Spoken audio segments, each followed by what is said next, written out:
Театральная весна пришла в Мирный. Так называется районный фестиваль самодеятельных коллективов. В минувшие выходные во время заключительного концерта зрителям показали 5 спектаклей и назвали победителя театральной весны. Кому досталась премия, узнала Августа Степанова. До начала выступления участники не теряют ни минуты, готовятся к самому ответственному выходу. Юные актеры настраиваются, а опытные руководители успевают давать советы. Ну, конечно же, из образа не выходить. А рассказывать буду стихотворение «Город мирный». На районных отборочных турах фестиваля за победу боролись 13 самодеятельных коллективов.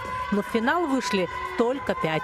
Фестиваль «Театральная весна» традиционно проходит в преддверии Дня театра. В этом году более 200 участников принимают участие. Это самодеятельные коллективы, это не профессионалы.